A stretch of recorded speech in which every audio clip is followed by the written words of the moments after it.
Another night and yet another nail-biter for the team with the worst clutch record in the league to start the season. Only one game in the NBA tonight, Utah and Dallas, as Dallas looks to snap out of their cold start to the year. Mavericks really needing a win to snap their cold streak coming off that loss to Golden State. No Kyrie, no PJ Washington for the Mavericks, so that means more and more of Klay Thompson right away. Klay starting the party, now it's Luka's turn, stepping back in the corner over the rookie. Utah may be underwhelming to start the season, but on any given night in this league, anybody can beat anybody. Start of the second quarter, more from these pesky Utah Jazz. They had not won a home game up to this point. Here's Sexton stepping back. Dallas down by 3 early stages of the second quarter, and more from Doncic spinning around Clarkson in the mid-post. Back and forth they go in the first half, and once again, shot clock winding down, Thompson, pump fake triple. Utah down by 2 minutes to go in the first half, and this is the modern NBA as we know it. Anybody can get hot on any night.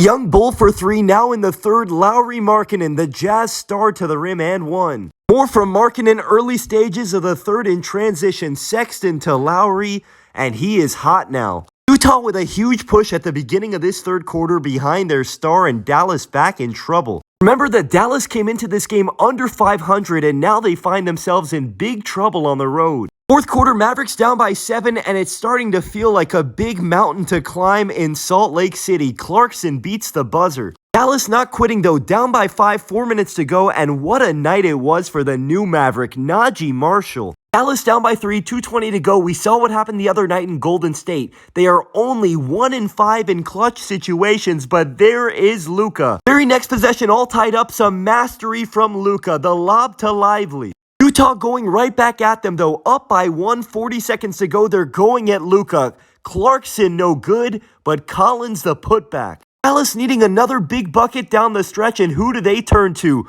Klay freaking Thompson. Thompson, the big bucket to tie the game with 10 seconds to go. They need a stop, and they don't get it. A defensive breakdown. Dallas down by 2, 6 seconds to go. Final chance to avoid a 5-7 start, and Luka gives it up to Najee Marshall, who had a great game, but he misses there. So not only does Dallas lose the game, the story of the game is this last play, and what the heck is Luka Doncic looking at? The West is absolutely loaded this season, and plays like this and losing in this fashion could be the difference between something like the 5 seed and the 8 seed. After the game, this is what Luka Doncic had to say about the final play. Quote, "It was a misunderstanding. I thought I was going to go hit and Grimes thought he was going to go hit. And it was a lob, so we misunderstood the bench. That's on me." Meanwhile, Utah gets their first home win of the season, and it's a big night for John Collins. 28 points and 9 rebounds for Collins, who's having a very underrated season in Utah.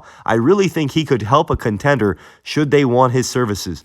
In other news around the NBA tonight, we had this unfortunate news from Golden State. Golden State's DeAnthony Melton has suffered a sprained left ACL. I understand the Warriors have a lot of depth this season, but Melton was going to be a starter for them for the majority of the season, if not the entire season. Losing his 3-and-D ability is a huge loss to this Warriors team, and I'm praying that it's not season-ending. In the meantime, though, expect to see a lot more Moses Moody as his role expands, and he's going to be a significant part now to this Warriors team. Also, make sure you get your rest because tomorrow's day 2 of the in-season tournament. We're going to have 12 games to go through. The Sixers looking to avoid a 2-10 start. The Lakers are in San Antonio. Suns and Thunder, Nuggets and Pelicans. How about the Grizzlies and Warriors to close out the day? I know we're all going to have our eyes in Cleveland where the Cavs looking for a 14-0 start.